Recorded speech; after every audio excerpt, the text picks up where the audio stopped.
This is Wednesday, February the 23rd, 2011. We are at St. Cyril and Methodius Catholic Church in East Helena, Montana, with its pastor, the Reverend Father Thomas O'Donnell, a man of Irish descent. And we're going to learn a little bit about his life and his Irish descent in this interview conducted for the Gathering, a project of the University of Montana and the Historical Society. Good afternoon, Jim. Father, would you please state your full name for the record? And because this is historical, I'm going to ask you to please spell your first name and your last name. Well, my name is Thomas. I had a middle baptismal name, Lee, which is in the family, but I don't use it. Michael O'Donnell. Thomas, O''D, Onnell. And Father, would you please give us the date of your birth? Well, July 28th, 1934, All right, and where were you born? in St. John's Hospital in Helena. Now, does St. John's Hospital still exist? The building does not exist. It was a victim of the 1935 earthquake. And what are the names of your parents? My dad is Arthur William O'Donnell. My mother, Montana Ann Parr. And do you know the birth date of your father? Dad was born on the 16th of March, 1898. And Mom was born on the 3rd of April, 1910. And they were married in Montana. Married at the cathedral on the 14th of October, 1933. And do you know who married? I do.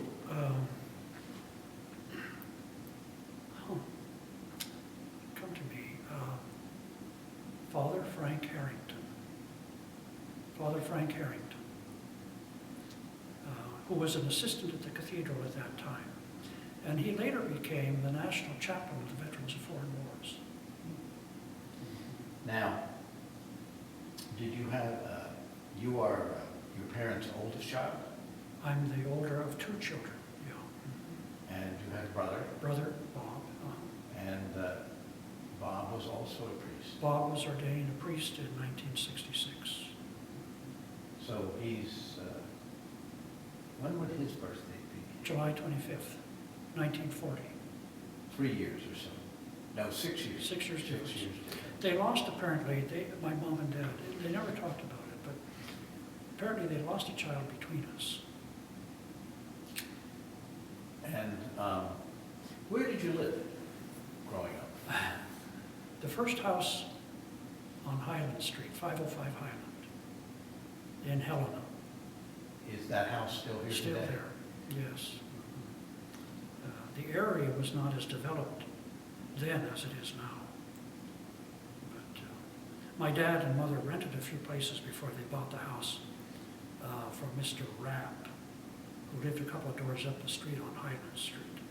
And did you move from that house at any time to another house? Well, they moved into that house, I think, in 1940. And they sold the house in 1956. In my senior year at Carroll. 2 years they lived in Portland, Oregon. Came back to Helena, and they bought a house on North Jackson Street. And they were in that house until the year after my dad died. So 1958 till 1979. Now, you're... The local Catholic schools, St. Helena Parish Grade School, Cathedral High School, and then Carroll College. And you have postgraduate degrees as well. And I was on the faculty at Carroll and had graduate leave, went to St. Louis University for 4 years, and finished graduate school at St. Louis University. And what was your degree from Carroll, please? bachelor's degree in philosophy with a minor in Latin, and what they called in those days a cognate major for purposes of teaching in high schools, to be accredited to teach in high schools. Cognate major in history and a minor in secondary ed. Well, that's a lot. Now, what is your degree from St. Louis University? PhD in sociology. And after you graduated from St. Louis University, what did you do? That was in 1969. I returned to teach at Carroll. I began to teach right after my ordination. So 1961 to 65, full-time teaching at Carroll. 65 to 69, graduate leave. Back to Carroll in 69, in teaching. 1972, I became the academic dean and later vice president of the college and dean, and left the college in 1978. And there was a time when you were at Mount Angel. Mount Angel. I went first to, from the college to St. Anthony's Parish, Missoula. I was there 4 years.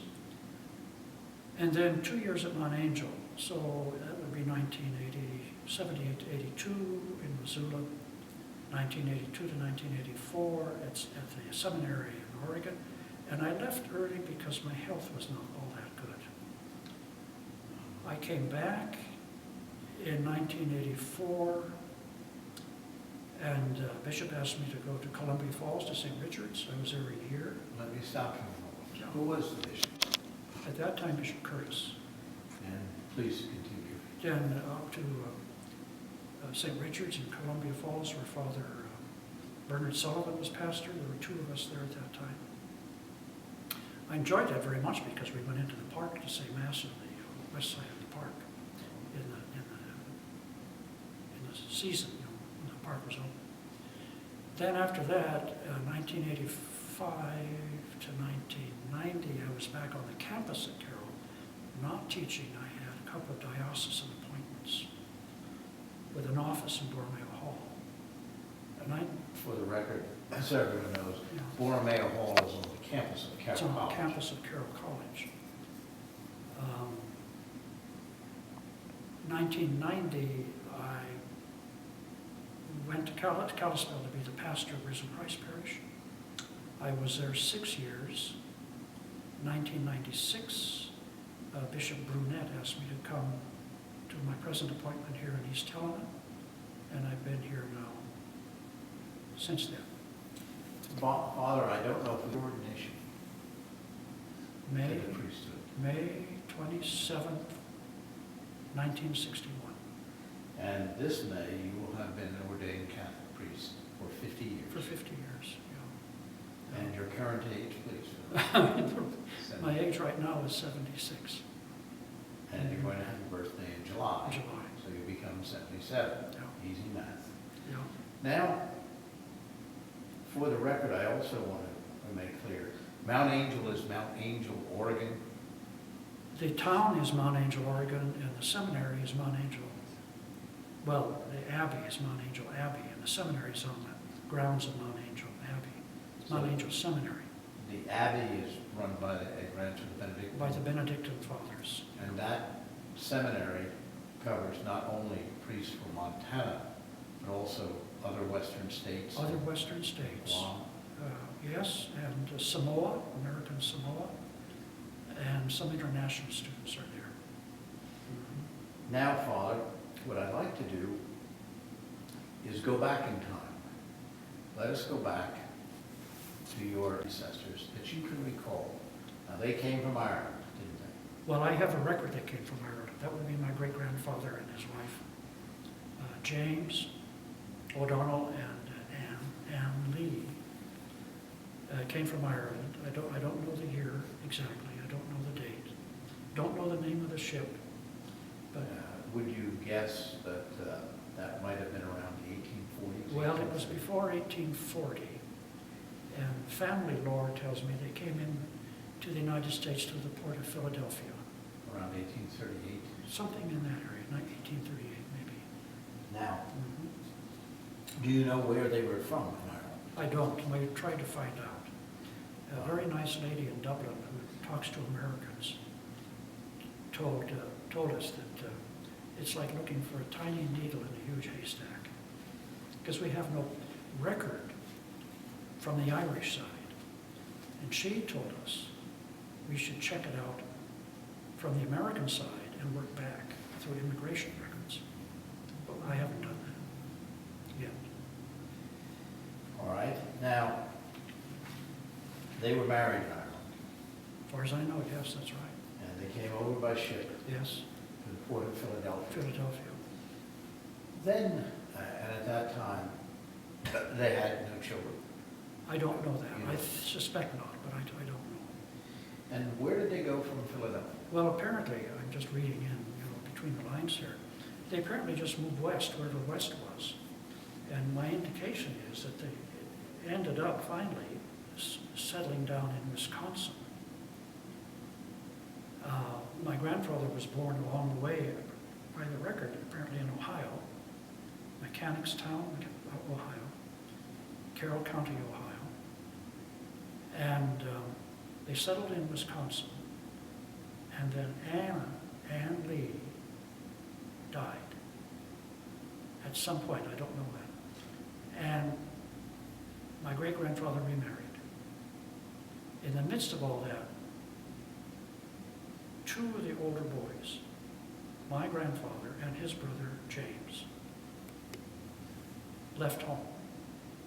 Now, why they left home, I don't know. All right, let me stop you a moment at this stage. I have a current family picture of Terrence and his family. All right? Sure. Could you show us that, please? Let's see if I have it here. Here it is. And for our videographer, You can hold it. Just hold it like that? Yeah. Okay. now I'm going to ask you first if you have any idea when that picture was taken. Well, my father is the youngest in the picture. My father is right here. Now, how old do you think he would be in that picture? I'm going to guess 3 or 4 years old. Let's say 3 years old. He was born in 1898. So 1901, do you think? Good guess. Good guess. The Okay. picture's a good resolution, so photography had moved along a bit. It was taken in Helena. And how many of the children are there? There's 1, 2, 3, 4, 5, 6, 7, 8. So 8 of the 10 children are there. Now, what I'm going to ask you to do is to sort of point out and name the children. Sure. Name everyone in the picture. Sure. In an order that suits you. Sure I will. I would just say that 2 of the children had already died.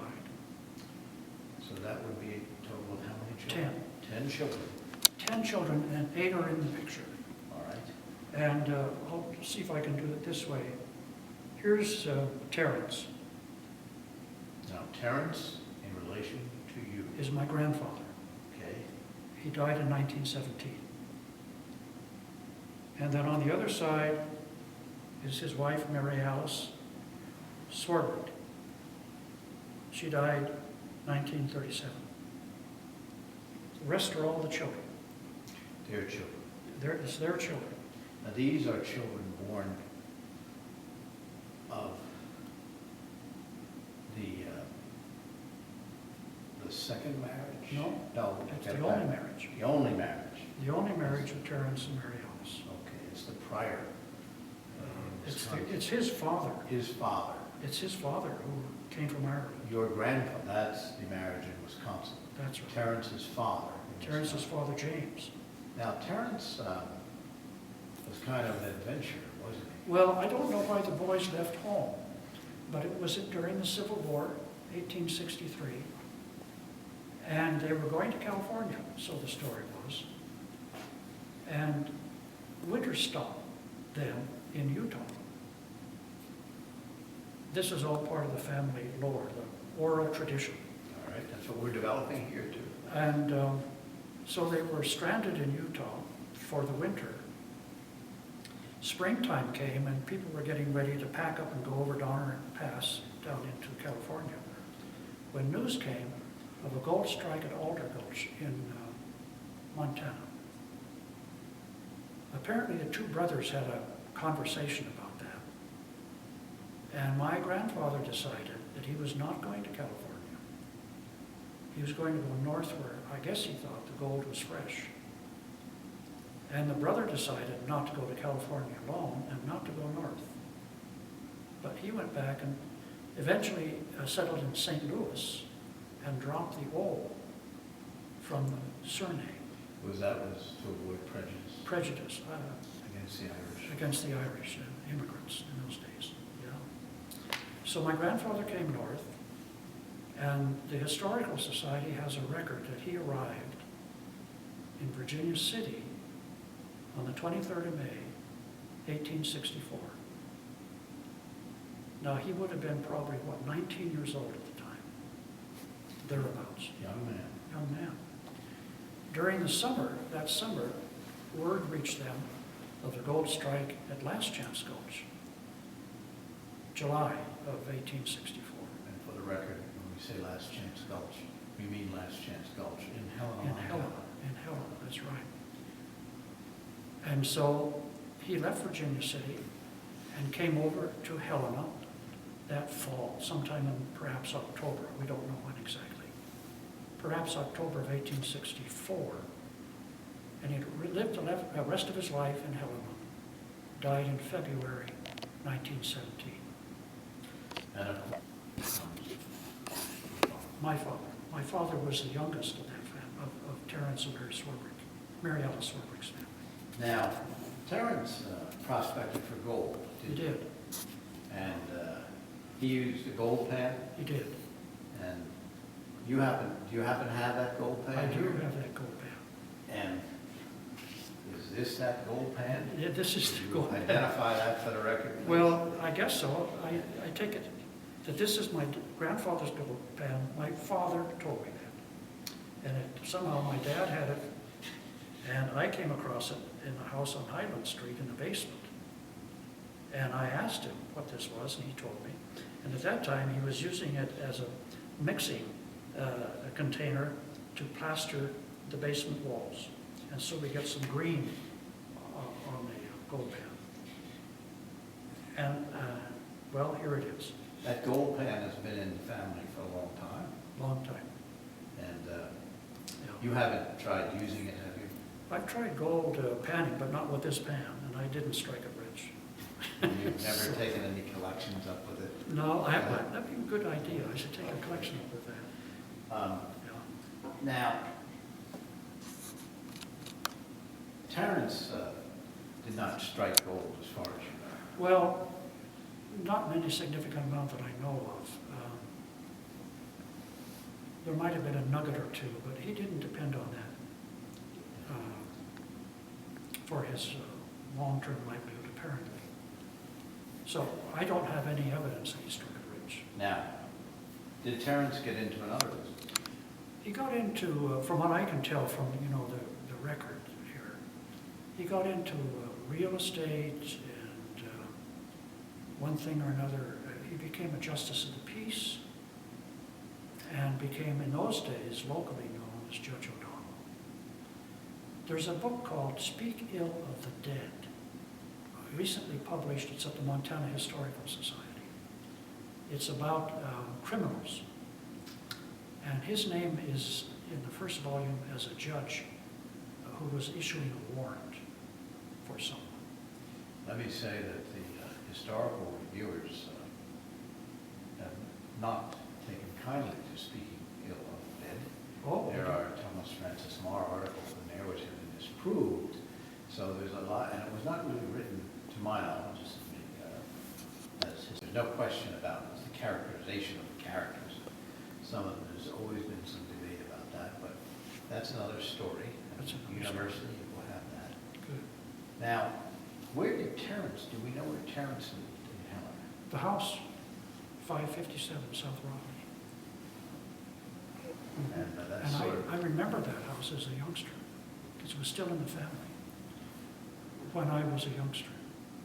It was not far from our own family home on Highland. And it was no trouble at all for me to go up the hill and visit the two aunts who were still living there, my dad's two sisters. What were their names? Mame, who was Mary Helen,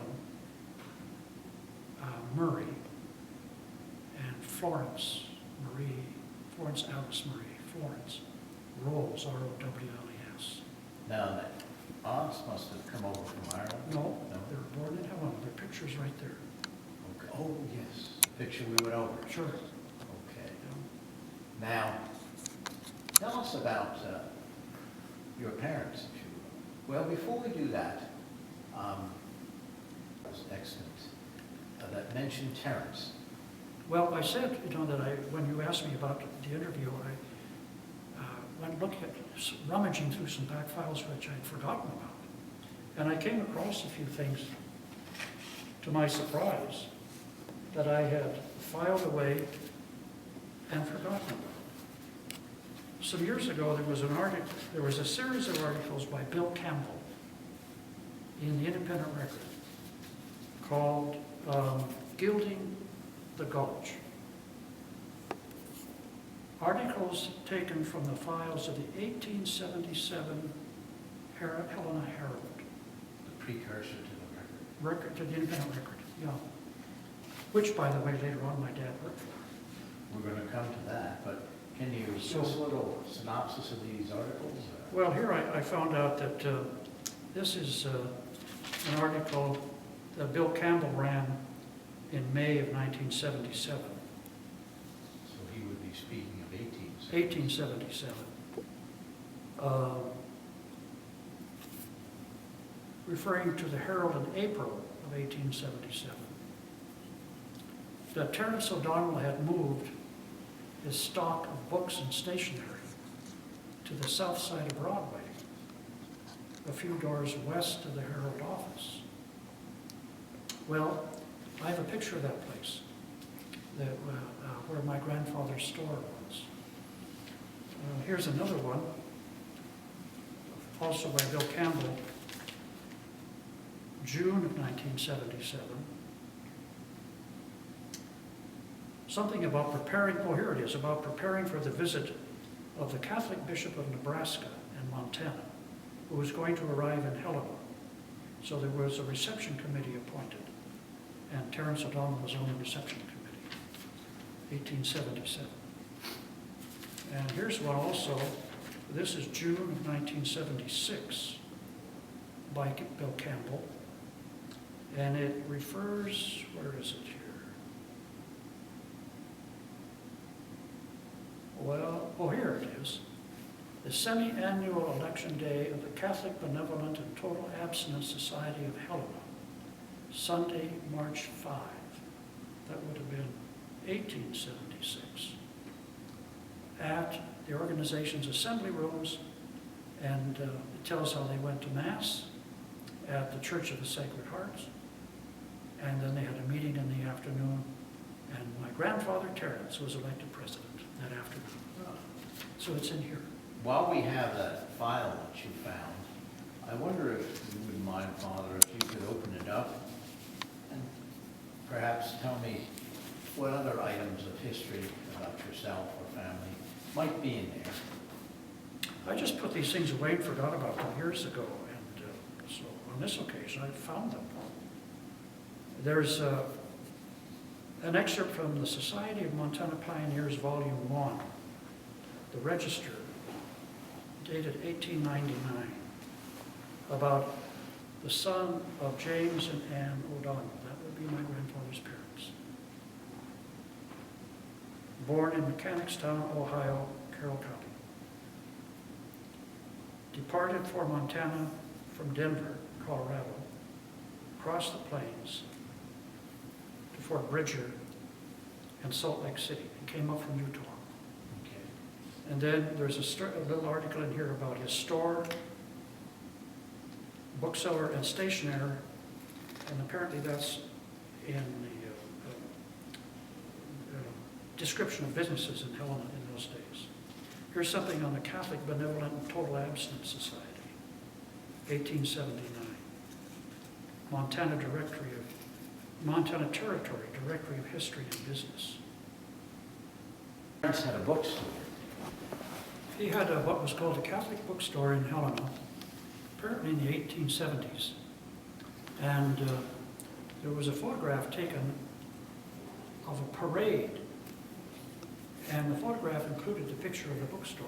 Would you just put a finger on the Catholic Bookstore? I can see the sign in the picture. It's right, let's see, there it is, it's right And there. hold it up for our camera. Sure. Great. I'm sorry, would you please continue for us? Well, he had the bookstore. How long it was there, I don't know. Apparently, it didn't last a long time, but I don't know. I know they lived upstairs. The small family lived above the store. And did any of the books from the store ever survive in the family? I don't know about the books, but I have a crucifix and a statue of the Blessed Virgin Mary from the bookstore. And I think I have a rosary from the bookstore. I can't think of whatever else I had. Today, I could put it there. I think I probably had a Bible at one time that I gave away to the Catholic school, but I don't have anymore. Now, we heard about Terrence, of course, his adventures, and this Irishman getting to Montana.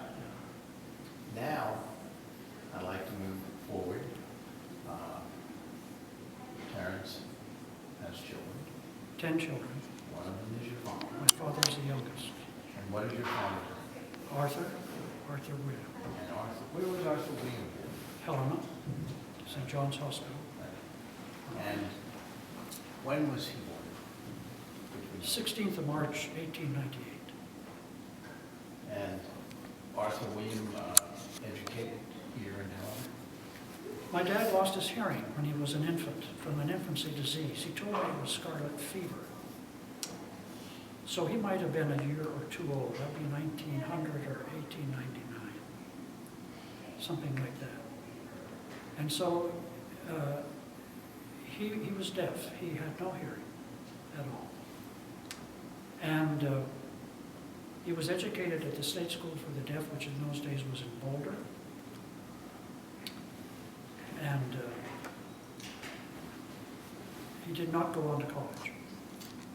But he had a very good trade. He had a very good trade. He was a linotype operator. He did his training in New Jersey. He did his apprenticeship in Pottsville, Pennsylvania. Came back to Helena, went to work for what was then called the Record Herald on Broadway. He told me that the owner, Dr. Landstrom, Oscar Landstrom, was so intrigued by the notion of a deaf printer that he came down from the upper offices in that building to the composing room to see my dad do the interview on the linotype. And So your dad actually sort of set the type in answer to well, questions? the state of the art in those days was a Mergenthaler linotype machine. And it was a big, noisy, hot beast of a thing with lead slugs coming across. The letters. Yeah, well, then they type in the letters that were being okay. pressed on the lead. And that was the state of the art for 100 years or more. And my dad went to work for the Record Herald, I think 1921 or 22. And he retired in 1966. A long career. In the meantime, yes, a long career. In the meantime, the Record Herald merged with the Helena Independent and became the Independent Record.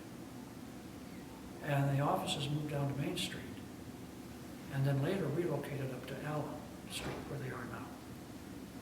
And because you're here, your dad met a young lady. My dad met a young lady who was from Basin, of all places, at a dance in Basin. And her name was Montana Parr, P-A-R-R. she also lost her hearing as an infant. My mom was born in Butte, and her father and mother moved the family up to Corbin and Wicks. Both grandfathers were miners when they came here, and my grandfather Parr was a miner. He died up there of pneumonia in 1922. And his widow, my grandmother, moved the family down to Basin with 4 children and no income. And she became the janitor at the Basin Grade School. And that's how she supported the family. My mother remembers some of her early growing up in the cabin up at Wicks, which she, many years later, showed me. We went up there together, the two of us, and she showed me. And then they moved to Basin, and then she grew up in Basin after that. And they met at the dance. They met at there was apparently a Friday night barn dance of some kind in Basin. All the eligible folks would go to the barn dance. Now, for the record, I should say that is in Jefferson County, Montana, and it is still there, and it is an exit off I-15 south as you go toward Butte. And there was mining in that area. And a small smelter that never, apparently, no smoke ever went through the smokestack to the smelter. Wow. And that, I think, was gold mining thought. I think so. I would think so. I'm not sure. Yeah. And because both parents were deaf, you and your brother learned to sign. Sign language. Sign language was my first language. Growing up? Growing up. But the family, my dad's side was in Helena. The extended family in Helena were concerned, as were my parents, that I would learn English. So I was in the company of aunts and uncles a lot as a youngster. 2 years. To learn the language. So when I started school, I was more than ready for that. And do you know, if we look back, if any of your ancestors, as they came to the United States, spoke any Gaelic? I don't know that. I just don't know that. But they certainly maintained their Catholic faith. They did. From Ireland. They did, yeah. And now, of course, you grew up in Helena. Helena was a different community than Butte, as far as the Irish were concerned. Is that a fair statement? It certainly was. Growing up in Helena is a lot different than growing up in Butte, I guess, from what they tell me. Yeah, Helena, when I was a youngster, I think I recall them saying Helena was a town of about 11,000 to 12,000 people in the 1940s. And nothing east of the capital, nothing at all. And Well, a couple of houses out there, but not much. And would you say it was less favorable for the Irish than Butte? Well, memory, sometimes, my recollection is that we had the Cathedral Church, of course, which was a prominent symbol of and statement of the Catholic presence, not only in Helena, but in Montana. But the Catholic population of Helena was different than it would be in Butte. Helena, as I recall it, was predominantly non-Catholic. Was there some bigotry to it? Well, I guess there would have been. That was not uncommon in those days. And probably there was in Butte, too, also, wherever there were Catholics, or Jewish people, or any minority. How about as to the Irish? I suspect there was an anti-Irish bias that I didn't have to live with so much, but I think my grandfather did, and maybe his children did, which is one reason why suspect they never talked about their Irish heritage that I know of when I was growing up. In Butte, they did. In Helena, as far as I know, certainly in my family, it was never mentioned. And so I didn't know enough when I was younger to ask the questions that I wished I had asked. Now, there's a song called, Yeah, there is. now, are you and your family in any way the subject of that? Or Well, related our to it? ancestors probably were. The first time I heard that song, I knew of it at all, was when I was a student at Clerical College, and Father John Connor was a professor at Clerical, and born and raised in Ireland. And he introduced me to a song and sang it. Now, you certainly know a fair number of Irish people in Montana.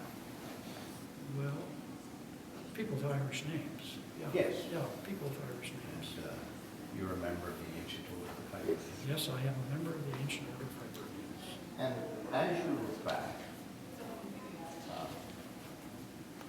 how would you, if you had to sort of describe the Irish in Montana in some way, how would you describe it?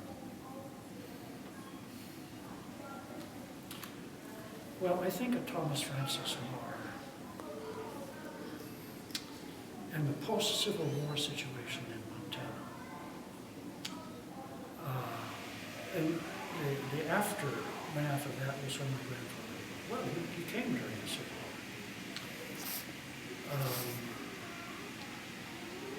It was not an easy place to live. It was a challenging place to live, and there were strong and opposing feelings politically and ethnically in the state. There was apparently quite a migration of the people resettling from the old Confederacy out west after the war. And some of them came to Helena and Montana. I don't think that it helped to calm the waters any out here. But it was a turbulent time. And we know from the history of the state that there was a fair amount of lawlessness until the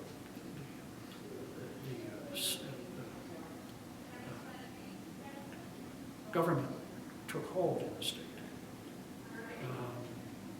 So I think it was a difficult place to live.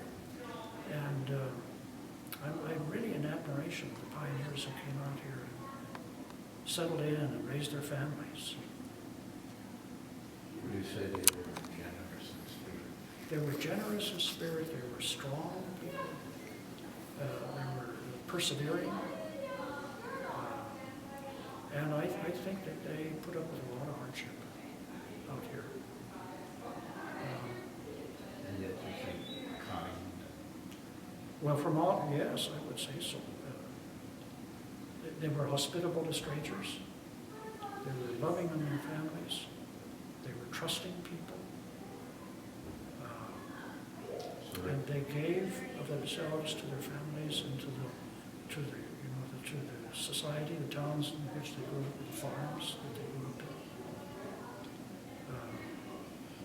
in. It must have been very difficult, very difficult. Well, Father has walked through your life and ancestry this afternoon on a winter but sunny day I in think. Helena, Montana, and also for letting us take this into church. Well, you're welcome here, of course, and I want to express my best regards to the gathering, and to you and to the photographer here, Brendan, and to your efforts. And I would say if I could do anything to further the project, I'd be glad to do that. All right, well, thank you very much, Father, and we shall certainly try to see that you get a copy of this when the University of Montana and the Historical Society are finished with it, as they do. I thank you, and of course, put on the tape Brandon Woodward, our photographer, and I conclude. My name is Jim Hamilton, merely the interviewer. So, again, forward to your next 100 years. Thank you very much.